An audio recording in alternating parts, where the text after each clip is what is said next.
So next, let us start off with a new section. In this section, we are going to talk about the complete details of the PDS, that is Public Distribution System. We are going to see the current status of the PDS and some important features which are given in a table for your convenience. Later, we will see the kind of challenges or criticisms or different issues that occur with this kind of a system.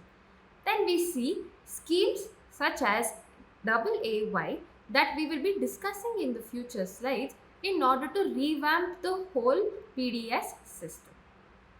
Post that, we will come on to a new concept called as cooperatives in the area of food security and the kind of role they play in ensuring food security. With that, we are going to discuss some examples such as Amul in the milk sector in Gujarat. Right? So let us go ahead with this section. So let us see the current status of public distribution system. So what exactly is current status? The kind of scenario that PDS is at right now, we are going to see. So in the beginning, everyone could access the PDS facility. There was no discrimination that only poor people could access or only non-poor cannot access. The coverage was for everyone. So over the years, the policymakers revised the whole system because it did not make any sense for giving public food grains to people who were not poor. The people who were better off than the other sections could live a life, a very good standard of living on their own because they were placed at good education institutions and ultimately got good jobs. So over the years, the policymakers realized that this PDS has to be revised to make it more targeted. That is, you need to find that section of the people who deserve this kind of the system the most. Therefore, in the year 1992, there was a new scheme that is called as Revamped Public Distribution Scheme that were introduced in 1700 blocks of the country. And what was the main target for this such a RPDS? To provide the benefits in the different remote and the backward areas of the country.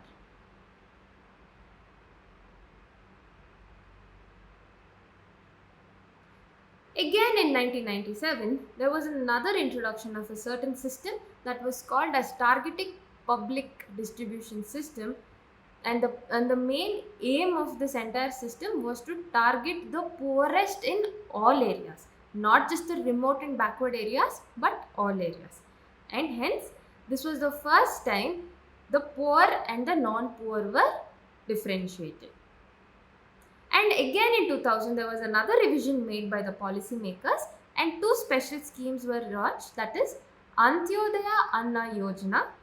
In this Antyodaya Anna Yojana, the target groups for the facilities that were given out were for the poorest of the poor.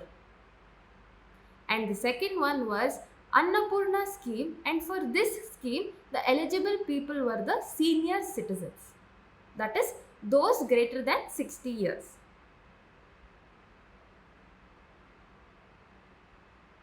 So let us see some important features of PDS which are tabularized so that for your convenience you can remember them better.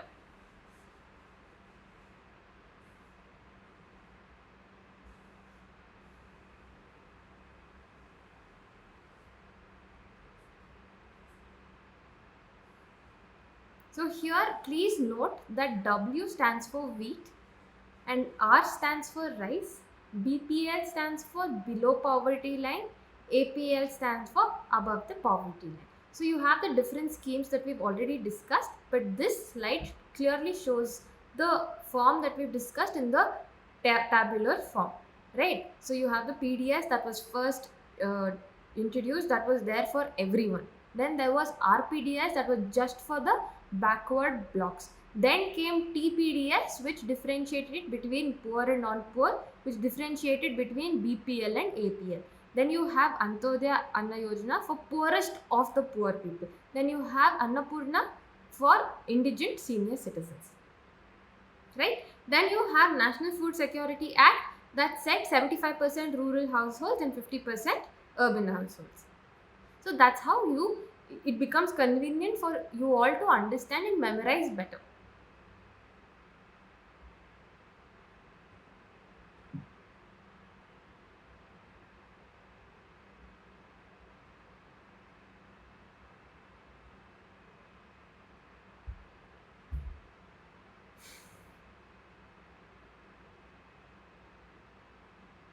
So what are the basic advantages of what the PDS does? It helps in stabilizing prices, right? And definitely it makes food available to the consumers at affordable prices because they're giving it out at a price lesser than the market price. Right? Like how the vulnerable people who are in poverty are suffering from lack of food, PDS is very, very helpful in removing hunger in areas such as famine. And this kind of minimum support price, from the time it has been conceptualized and from the time PDS has been conceptualized, there is an increase in food security and a gradual decrease in poverty levels and the hunger levels in India, ensuring food security to all the farmers and the vulnerable regions. So what are the criticisms or the various challenges that takes place in the area of PDS? So there has been some kind of instances of hunger that are there despite big granaries that are or cold storage areas that are overflowing with these buffer stocks. Despite this, there is still areas of hunger that are there.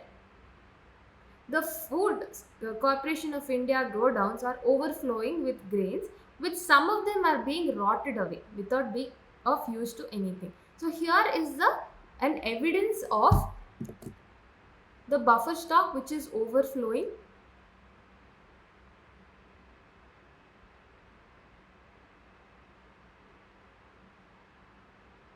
Right? So you have the graph here which shows you the central food grains that have been procured, wheat and rice, and the minimum buffer norm. So the minimum buffer norm is the one that is given in red here. But the actual that is present, the actual stock that is available is so much more greater, almost 100 times more. But despite this, there is still poverty levels and hunger levels in India. So what can even explain such a scenario?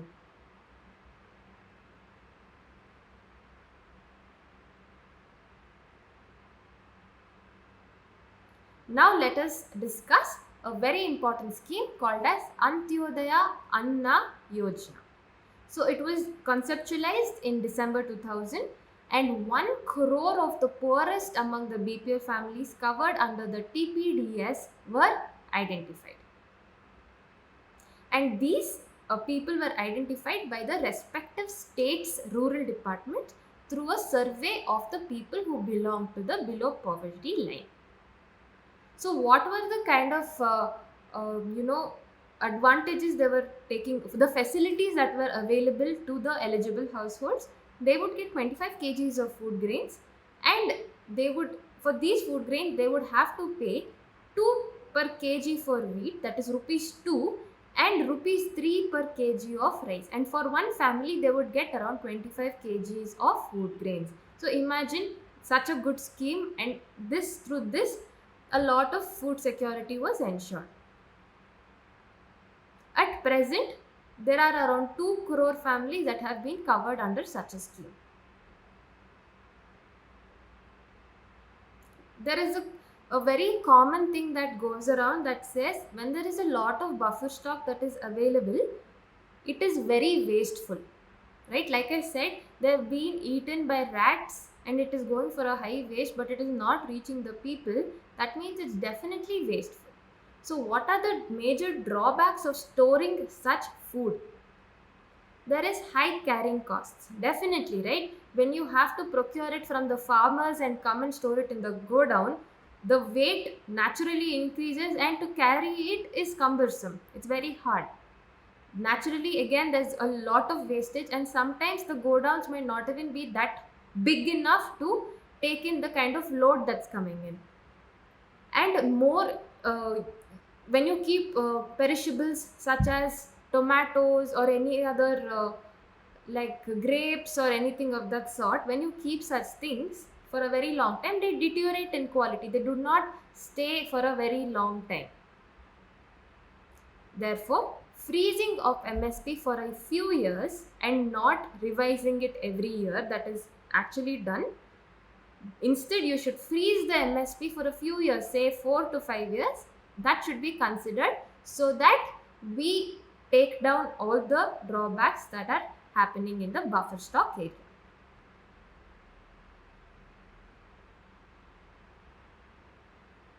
So let us see the different consequences of increase in MSP. So when the MSP increases, that means the government is paying out a larger amount of price to the farmers for the crops that have grown. So when the farmers realize that, okay, the government is paying me a lot more, what they do is they divert the land. What, suppose they were producing jowar and bajra, and government says, if you are growing wheat and rice, I will pay you more for that. So if the government says that, they will move from jowar and bajra and move on to the production for coarse grains such as rice and wheat. And rice and wheat are these grains which take in a lot of water, so a lot of irrigation is required, and for irrigation we need groundwater most of the times, and with a lot usage of groundwater there is pollution that's happening, and then the water table is naturally decreasing. So that is not good for the other people who don't even have drinking water, right? So there is a diversion of land, and this is not good. And also this increase has raised the maintenance cost of procuring food grains by the government via Food Corporation of India. And definitely when we are giving out a larger MSP, the farmers naturally will produce a huge yield, and you have to carry that huge yield in tractors and big trucks, and transport that to godowns that are far away, that too in areas of backward regions or areas of deficit areas. So all of that. So definitely the transportation and storage costs. Suppose you need to build an entire godown just to fit in the kind of yield you are going to get, that is naturally very high for the FCI and ultimately for the government. So these are the main issues. Let us see some different kind of issues with the PDS. So there have been some kind of malpractices or cheating, such as diverting the grains to open market and not to fair price shops to get a better profit, and keeping the good quality grains with ourselves and giving the poor quality out to the poor people. And irregular opening of shops, that means shops are not open every day but at irregular intervals.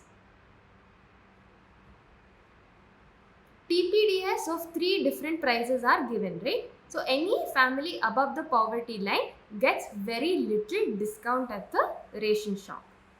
Let us take an example. So the price for APL family is almost as high as that is what is given out in the market. So there is absolutely no point in that APL family using ration cards and running to fair price shops, which are even very irregular at opening. So instead they just say, okay, let's go to the market and buy it. Anyway, we are getting it at the same cost, right? So that's the problem of TPDS.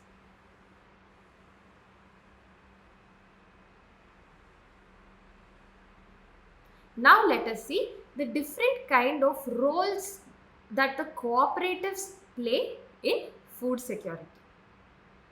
So in food security, cooperatives are mostly located at the southern and the western parts, that is areas like Andhra Pradesh, Tamil Nadu, Karnataka, Maharashtra, Gujarat, and that's all.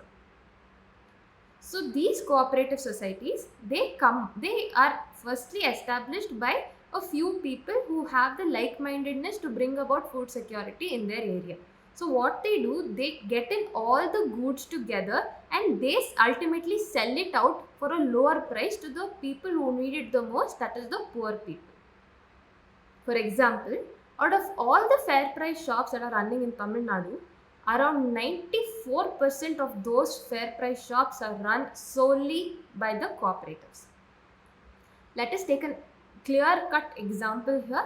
In Delhi, there is a company called Mother Dairy.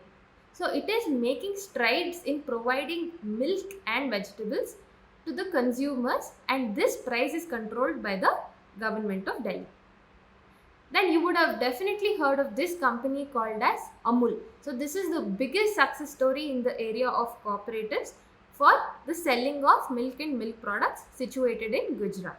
So this Amul brought about the white revolution in the country. What is white revolution? Like green revolution, it is a revolution which deals with the production of milk and milk products. And after this white revolution, India became totally self-sufficient in the production of milk, and we did not have to import any kind of milk from our neighboring countries. Also, in Maharashtra, there is something called as the Academy of Development Sciences. So this has facilitated a group of NGOs to come together and set up grain banks in different regions that require it. So this ADS, it provides the kind of training and the capacity building programs on food security for the NGOs.